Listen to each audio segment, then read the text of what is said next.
নমস্কার স্যার। আমরা দেখেছি গতকালকে যখন মুখ্যমন্ত্রী প্রচারে বেরিয়েছিলেন, প্রাক্তন মুখ্যমন্ত্রী, তো উনি ওনার কর্মীরই দলের কর্মীদের একজনের উপরে হাত তোলেন মেজাজ হারিয়ে। এই বিষয়টাকে কিভাবে বলবেন? দেখো, একটা দীর্ঘদিন পরে, প্রায় 2 মাসের পরে রাজ্যের মুখ্যমন্ত্রী, মানে তোমাদের কথা অনুযায়ী তিনি অবশ্যই প্রাক্তন মুখ্যমন্ত্রী এত বড় একটা জনজোয়ারের মাঝখানে আসলেন। অর্থাৎ তার যে এখনো গণভিত্তি আছে, তিনি কিন্তু অনেকদিন পরে নিজে অবজার্ভ করলেন, নিজেকে ফিরে পেলেন। এবং কালকে যদি তুমি এন্টার এপিসোডটা দেখো, একদিকে যেমন বিশৃঙ্খলা তৈরি হয়েছে, একদিকে যেমন শাসক দলের একটা বড় অংশ মিছিলটাকে আটকানোর চেষ্টা করছে, পুলিশের রেস্ট্রিকশন, তার মধ্যে হ্যাপাজার্ড কন্ডিশন। একজন প্রবীণা, তার ক্ষেত্রে এই ধরনের একটা হ্যাপাজার্ড কন্ডিশনে নিজেকে মানিয়ে নেওয়ার ক্ষেত্রে একটা যে মানসিক একটা স্ট্রেস তৈরি হয়। ধরো আমরা সারাদিন, তোমরা ঘুম নিয়ে ঘুরে বেড়াচ্ছ, সারাদিন একই কাজ করতে করতে একটা সময় তোমার মধ্যেও একটা বিরক্তি, অ্যাংজাইটি তৈরি হয়। এই কারণেই হয়তো আমার কোথাও যেন মনে হচ্ছে তারই দলের সমর্থক। এবং তুমি যদি ভালো করে ভিডিওটা দেখো, তিনি কিন্তু আগলে নিয়ে মমতা ব্যানার্জিকেই মবের থেকে বাঁচাচ্ছে, ধাক্কাধাক্কির থেকে, ভিড়ের থেকে, তাকে সপাটে চটটা মারলেন। এবং আজকে আমি দেখছিলাম ওই ভদ্রলোকেরই কোন একটা ইউটিউব চ্যানেলে ইন্টারভিউ, তিনি কিন্তু বলছেন যে দিদি আমাকে শাসন করেছে, দিদির শাসন এইভাবে প্রতিদিনই যদি আমার উপরে চটথাপ্পড় পড়ে শাসনের মতো, স্নেহের শাসন, আমি তাতেও খুশি। আলটিমেটলি যেটা দাঁড়ালো, যে একটি পলিটিক্যাল কর্মসূচি যেখানে একাধিক বাধা বিপত্তির পরেও এই দুর্দিনে মমতা ব্যানার্জির জন্য নিবেদিত প্রাণ সমর্থক কিছু, তারা, সেটা একটা বড় অংশ, তারা যখন ঝাঁপিয়ে পড়েছে, সেই জায়গায় দিদিভাই, মানে রাজ্যের প্রাক্তন মুখ্যমন্ত্রী, তার যে স্বভাব সিদ্ধ ভঙ্গি, যে তিনি আনপ্রেডিক্টেবল। মমতা ব্যানার্জির তো পলিটিক্যাল শক্তিটা হচ্ছে আনপ্রেডিক্টেবল, তিনি অনিশ্চিত, কখন তিনি স্টেজ থেকে নেমে যাবেন, কখন গাড়ির থেকে নেমে পড়বেন, স্টেজে নেমে তার সমর্থকের বাচ্চাকে কোলে তুলে নেবেন। এই আনপ্রেডিক্টেবিলিটি যে বহুদিন পরে আমি কালকে ওনার জনসভাতে দেখতে পেলাম, এবং তার আনপ্রেডিক্টেবিলিটিরই পার্ট হিসেবে কর্মীকে ভুলবশত বা একটা মেন্টাল ব্যালেন্স থেকে, ডিসব্যালেন্স থেকে তিনি মারলেন। তিনি বিরক্ত হয়ে গিয়ে, আমরা অনেক সময় দেখবেন বাড়ির ছেলে মেয়েকেও মেরে দিই, দাম করে মেরে দিই, হয়তো সে মার খাওয়ার মতন কাজ করেইনি। এটার থেকে আমার মনে হয় হতে পারে, কিন্তু আখিরে এই জায়গায় দাঁড়িয়ে সবটাই তার দলের। যিনি মার খেয়েছেন তিনিও বলে দিয়েছেন যে এটা তো স্নেহের পরশ, ফলে আর তো কিছু জায়গা থাকে না। এই দুর্দিনে যেখানে দল শাসন ব্যবস্থায় নেই, দলটা 8-9 প্রকার ভাগে বিভক্ত, তহবিল কার কাছে থাকবে, দলের প্রতীক আগামীতে কার কাছে যাবে, সেটা নিয়ে যখন একটা বড় ধরনের প্রশ্নচিহ্ন বিভিন্ন মহলে উঠছে, সবটাই নির্ভর করবে কেন্দ্রীয় নির্বাচন কমিশন এবং তারপরে যদি সুপ্রিম কোর্ট বা হাইকোর্ট হয়। এই সমস্ত জায়গায় দাঁড়িয়ে কিছু মানুষ যে এখনো মমতা ব্যানার্জির পাশে লড়ছেন, এটাই তো বড় একটা পার্ট। এটা আমার মনে হয় তৃণমূল, কালীঘাট তৃণমূলের নিজস্ব একান্তই সাংগঠনিক বিষয়। যদি ভদ্রলোক রেগে যেতেন, ভদ্রলোক যদি কোনো অভিযোগ করতেন প্রাক্তন মুখ্যমন্ত্রী সম্পর্কে, তাহলে এটা নিয়ে হয়তো আরো জল ঘোলার জায়গা বা আরো আলোচনার জায়গা থাকতো। চ্যাপ্টার ইজ, অতীতেও আমরা দেখেছি মমতা বন্দ্যোপাধ্যায়কে কোন একটা জনসভায় বলতে বলতে হঠাৎ করে টেম্পার লস করে দেওয়া। এমনও আছে তিনি এমন একটা স্টেটমেন্ট দিয়েছেন যেটা দলের ক্ষতি করেছে। এটা 15 বছরে আমরা একাধিকবার দেখেছি। সেই দলকে আবার রাস্তায় নামতে হয়েছে, কুণাল বাবুকে নামতে হয়েছে, বা একাধিক সমর্থক, তোমার বিভিন্ন যারা দলীয় সমর্থক, মুখপাত্র, তাদেরকে কথা বলতে হয়েছে এটা নিয়ে। মানে আলটিমেটলি তো এই জায়গাগুলো মমতা ব্যানার্জির ছিল, কিন্তু তারপরেও তার যে অনিশ্চয়তার নতুন একটা আঙ্গিক আছে, পুরনো মেজাজে কালকে আমরা তৃণমূল নেত্রীকে দেখতে পেলাম। সেটা আমার মনে হয় পশ্চিমবঙ্গের রাজনীতির জন্য খুবই একটা উত্তম দিক। দেখো, একটা পরিষ্কার ঘটনা যে 207 থেকে 8টা গ্রেট ম্যান্ডেট নিয়ে বিজেপি ক্ষমতা এসছে।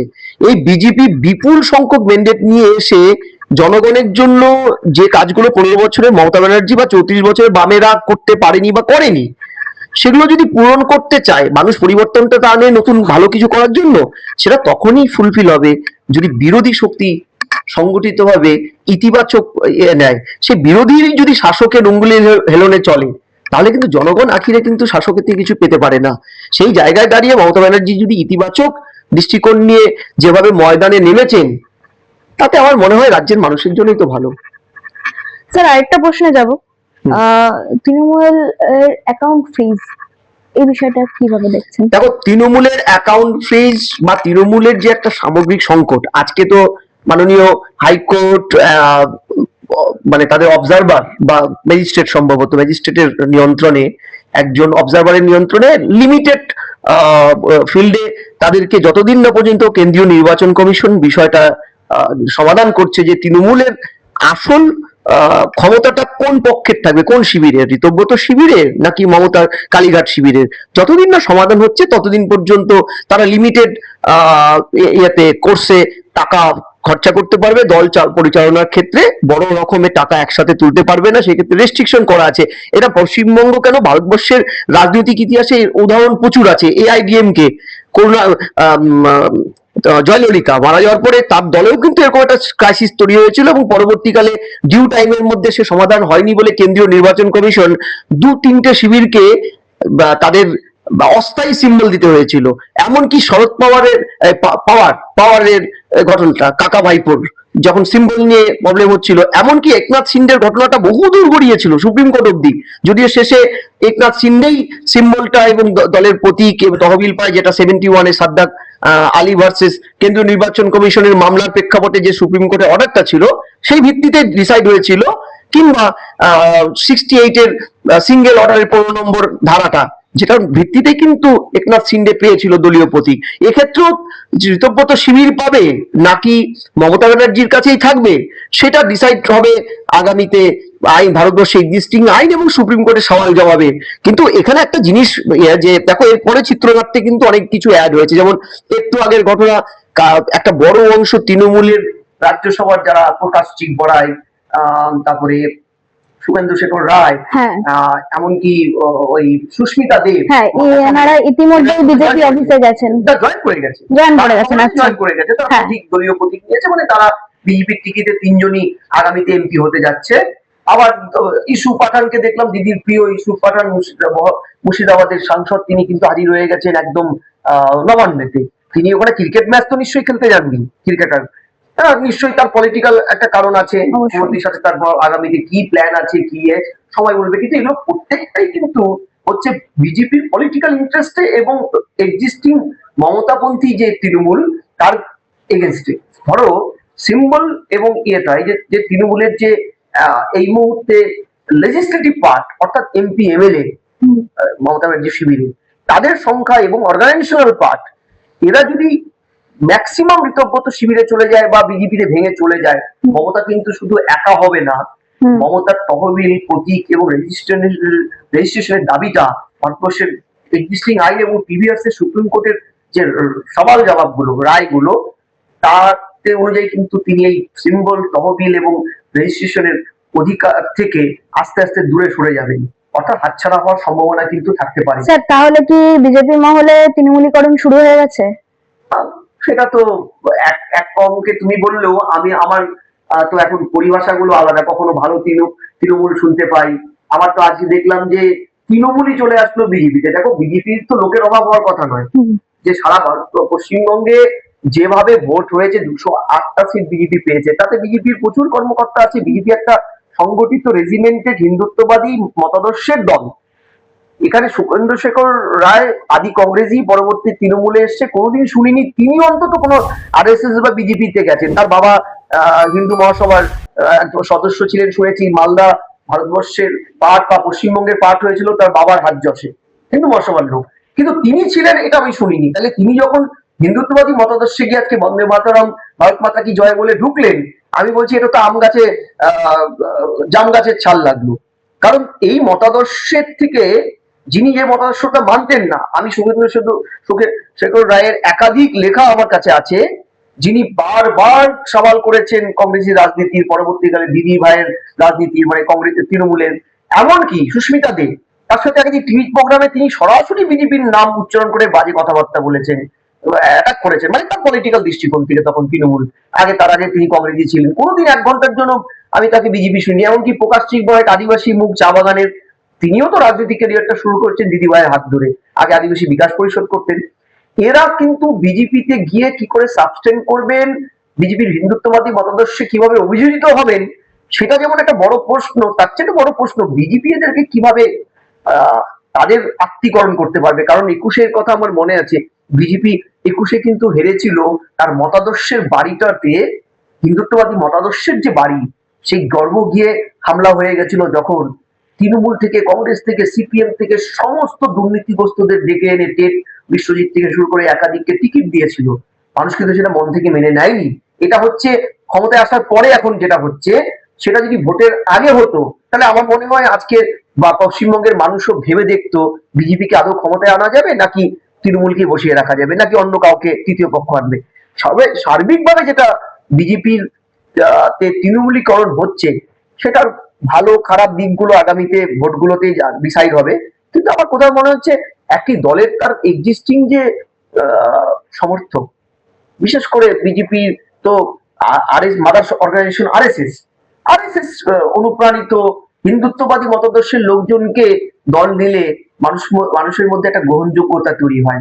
আপনি যে লোকটা দুদিন আগেও তৃণমূলের হয়ে গলা ফাটিয়েছে, কেন্দ্রের একাধিক বিল রাজ্যসভায় কাগজ ছিঁড়েছে, প্রতিবাদ করেছে লনে নেমে, ফলে তারা হঠাৎ করে ক্ষমতা পালাবদলের সাথে সাথেই ডিমাহত হওয়ার থেকে, নাকি দুর্নীতি থেকে বা বড় গাছতলায় নিজের নৌকো বাঁধার জন্য ছুটে এসেছেন পলিটিক্যাল ফেভার নেওয়ার জন্য, অস্তিত্বের বাঁচানোর জন্য, রাজনৈতিক অস্তিত্ব, সেটা কিন্তু মানুষ ভালো চোখে নেয় না।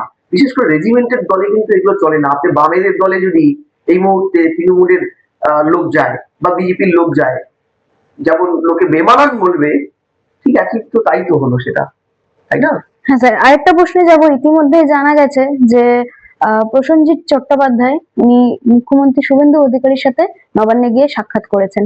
কি বলবেন? এই যে আয়নার সামনে শৌখিন ফুলদানির ফুল এই সেলিব্রিটিরা, এরা রাজনীতির আঙ্গিনায় আসবে, আমার ব্যক্তিগত মত, আমি এটাকে বিশ্বাস করি না। কারণ এদেরকে রাজনীতির আঙ্গিনায়, এদের জনপ্রিয়তাকে কাজে লাগিয়ে রাজনীতির দলগুলো আনে। মমতা এন্টার 15 বছরে এগুলো এদেরকে এনেছে। হ্যাঁ, যারা দিন রাত এক করে চ্যানেলে মাঠে ময়দানে মার খেয়েছে, লড়াই করেছে, মমতার জন্য পুরো ফ্যামিলি নষ্ট করে দিয়েছে, ক্যারিয়ার নষ্ট করে দিয়েছে, তাদেরকে না এনে যখন এই শৌখিন ফুলদানির ফুল সুবিধাবাদী লোকগুলোকে এনে রাজ্যসভা, লোকসভায় এমপি, এমএলএ করেছে মমতা ব্যানার্জি, যাই যুক্তি থাক, গোষ্ঠীকন্দ ঠেকাতে বা যাই করতে, তখন কিন্তু দলের সাংগঠনিক স্তরটা ভেঙে পড়ে। কারণ রাজনীতি বোঝে না। আচ্ছা, প্রসেনজিৎ তো নিশ্চয়ই ওখানটা ওই লালনের অভিনয় করতে আসেনি, শুভেন্দুর সাথে দেখা করতে। তিনি এসছেন নিশ্চয়ই একটা দৃষ্টিকোণ থেকে, হয় রাজ্যসভায় তিনি যাবেন, কিংবা রাজ্যে এখন কালচারাল ডিপার্টমেন্ট টালিগঞ্জে একটা চরম অরাজকতা চলছে, সেখানে তিনি কোনো একটা কমিটি সমিতি তিনি বসে পড়বেন, এরকম কিছু একটা প্ল্যান আছে। এই প্ল্যান গুলো করার আগে বুঝতে হবে, এই প্রসেনজিৎ বাবুর বাবা কিন্তু বিশ্বজিৎ বাবু দিল্লিতে নির্বাচনে মমতার তৃণমূলের হয়ে লড়াই করেছে, প্রতীকে ভোট পায়নি তিনি, তার হয়তো পরিবারেরও ভোটটা পায়নি, জগন্নাথ মমতার বাজেটে হয়েছিল, কিন্তু তাই তো ছিল। অর্থাৎ এই মানুষগুলোকে আপনি যখন আনছেন, নির্বাচিত গণতন্ত্র কিন্তু সেখানে আপনি খুব জাস্টিফাই করছেন না। কারণ এরা দেবের মতন অধিকাংশ দিন হয় রাজ্যসভায় যাবেই না বা লোকসভায় যাবেই না, আর গেলেও সেখানে মানুষের কথা তারা বলবেন না। ফলে এই জায়গাটা আমি জানি না, এ তো দেখা যাচ্ছে পুরনো মদই নতুন বোতলে ঢালা হচ্ছে। আচ্ছা স্যার, ইতিমধ্যেই আরেকটু বিষয়ে জানা গেছে যে কয়েকটা জায়গার সাংসদ তারা ইস্তফা দেবে, সেই সমস্ত জায়গায় আবার উপনির্বাচন হবে। সে সমস্ত জায়গায় কি প্রসেনজিৎ চ্যাটার্জি দাঁড়াতে পারেন প্রার্থী হিসেবে? হতেই পারে, উপনির্বাচন হবে। যারা সাংসদ যদি ইস্তফা দেন, তারাই কি ইস্তফা দেওয়ার শর্তে ঢুকবেন? কারণ কোনো সাংসদ তৃণমূলপন্থী, ঋতব্রতপন্থী, কালীঘাটপন্থী, তাদের রিজাইন দেওয়ার কোনো প্রশ্নই নেই। 29 অব্দি তারা জনগণের দ্বারা ভোটে জিতেছে, তারা কেন রিজাইন দিবেন? কারণ রিজাইন দেওয়ার শর্তটা কি তারা লিখিত দিয়ে যে আমাদের কি আবার পুনরায় টিকিট দিতে হবে তাই রিজাইন দেবো?